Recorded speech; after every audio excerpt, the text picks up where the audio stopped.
ప్రభు నామంన అందరికీ శుభములు వందనమన్నతులండి. ఈరోజు మన వాక్య ధ్యానం వచ్చేసరికి ఇర్మియా గ్రంథము 9వ అధ్యాయము 5వ వచనంలో ఇలా ఉంది. సత్యము పలుకక ప్రతివాడును తన పొరుగువానిని వంచించును, అబద్ధములాడుట తమ నాలుకలకు అభ్యాసము చేసి ఉన్నారు, ఎదుటివాని తప్పులు పట్టవలనని ప్రయాసపడుతురు. ఎలాగనంట, ఎదుటివాని తప్పులు పట్టవలనని ప్రయాసపడుతూ ఉంటారంట. మరి మన జీవితంలో మన లైఫ్లో అత్త కోడల్ని తప్పులు పట్టడం కానీ, కోడలు అత్తగారిని తప్పులు పట్టడం కానీ, భర్త భార్యను కానీ, భార్య భర్తను కానీ, మన సర్కిల్లో అంటే మన లైఫ్లో చూస్తుండగా ఎవరో ఒకరు అలాగున ఎదుటివారిని తప్పులు పట్టకుండా, నేరారోపణ చేయకుండా ఉండేవాళ్ళు ఉండరండి. ఖచ్చితంగా మన లైఫ్లో మన ఫ్యామిలీలో ఎవరో ఒకరిని మనము చూస్తూనే ఉంటాము. ఎలాగున మనం అలాగ చూస్తూ ఉంటామని అంటే అది కొన్ని అంటూ ఉంటారు కదండి, అది జన్యుపరంగా వచ్చింది, వారసత్వంగా వచ్చింది అని అంటూ ఉంటారు కదా. ఇది కూడా అలాంటిదే అన్నమాట. అలాంటి నైజ పాపమే అయ్యిందండి తప్పులు పట్టడము, నేరారోపణ చేయడము.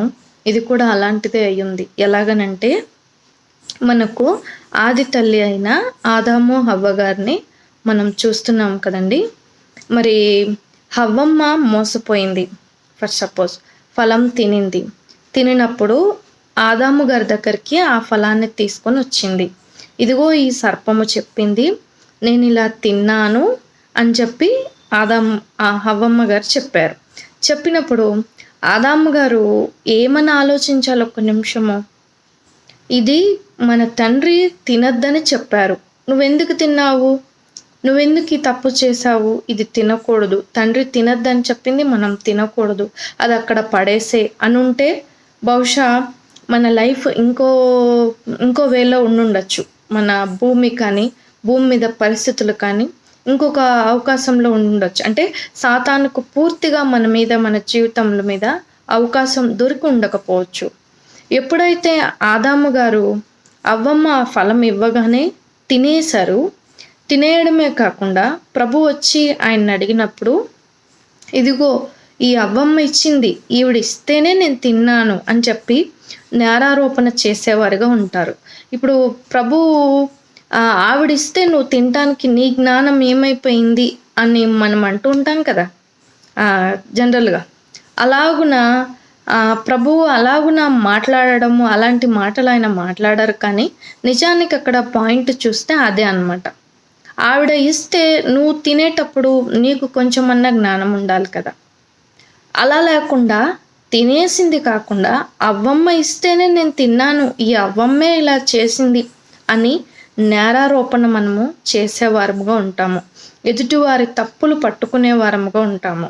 అలాగనే మనకు సాతాను స్వభావం కూడా ఎలాగనంటే, మన తండ్రి దగ్గర ఇదిగో నీ బిడ్డ ఇలా చేసింది, ఇదిగో నీ కుమారుడు ఇలా చేశాడు అని వాడు కూడా మన మీద నేరారోపణలు తప్పులు పట్టడము వాడి పని.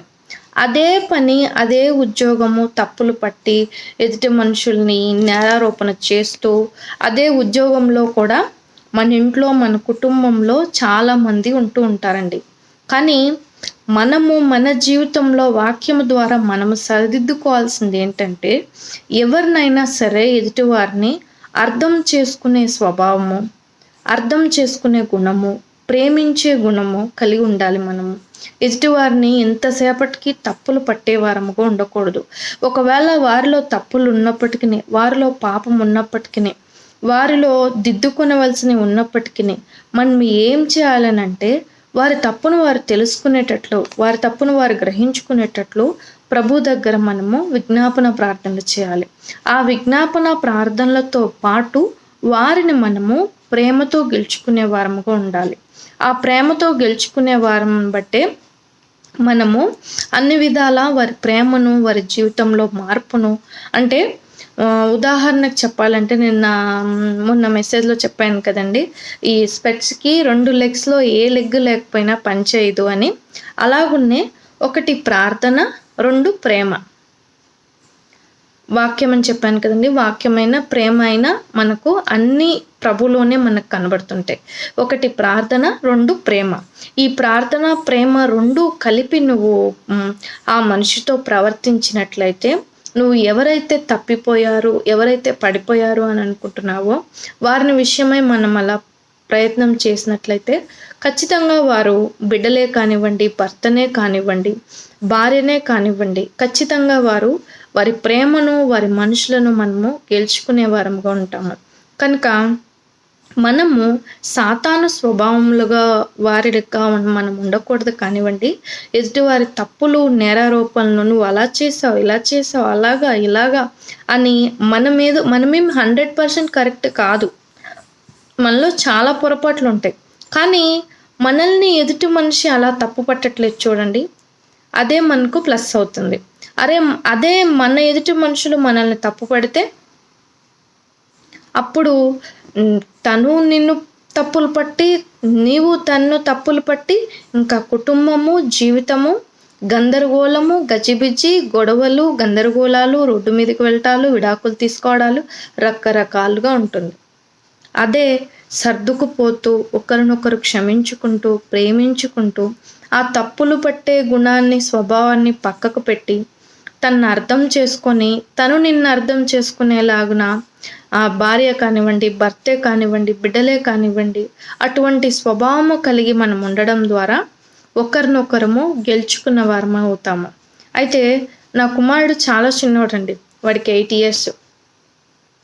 వాడు నన్ను ఒక దెబ్బ కొట్టడం కాదు కదా, నాకంటే కూడా అంటే వాడు చిన్నవాడే అయినప్పటికీ వాడిలాగా నన్ను ఇంట్లో ఎవరు అర్థం చేసుకునే గుణం ఉండదు. వాడు అంతలాగా ప్రేమిస్తాడు. అంతలాగా మా అమ్మ అని వాడు ఒక సెక్యూరిటీగా వాడు నిలబడతాడు. అలాగున మనము ప్రేమించే గుణము, మనము ఇంట్లో వారినే కానివ్వండి, ఒక అత్తమ్మనే కానివ్వండి, మీ అత్తనే కానివ్వండి, నీ భర్తనే కానివ్వండి, నీ బిడ్డలనే కానివ్వండి, ప్రేమించే గుణము, వారి మీద ప్రేమ నీకు ఉన్నట్లయితే వారు పడే ప్రయాసను, వారి కష్టాన్ని, వారి శ్రమను అంతా కూడా మనం గుర్తించే వారముగా ఉంటాం. కానీ తప్పులు పడుతూ, నేరారోపణ చేస్తూ, కంప్లైంట్స్ చేస్తూ, సాతాను స్వభావం కలిగి మనం ఉండము. ప్రేమ సమస్తమును ఓర్చును, సమస్తమును గెలుచును అని ఉంటుంది దేవుని వాక్యంలో. అలాగున మనము దేవుని పట్ల దేవుని ప్రేమ కలిగి మనము మనుషులతో ప్రవర్తించాలి. ఎదుటి వారి మీద నేరారోపణలు చేయకుండా దేవునికి అప్పగించి, వారిలో తప్పులు ఉండొచ్చు, కానీ ఆ తప్పుల్ని పట్టి చూపించడానికి నువ్వు నేను మానవులను తప్పులు పట్టి చూపించడానికి మనము మానవులమే, మనము పాపాత్ములమే.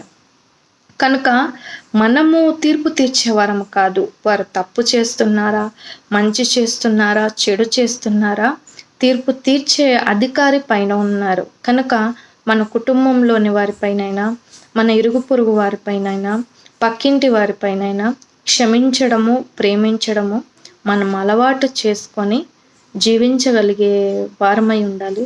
క్రీస్తుని మన మాదిరిలో, మన జీవితంలో మనము అలవాటు చేసుకునగలిగిన వారమై ఉండాలి. అటువంటి ధన్యత, భాగ్యము ఆయన బిడ్డలైన మనకందరికీ ప్రభు దయచేయునుగాక. Amen. Praise the Lord. May God bless you all.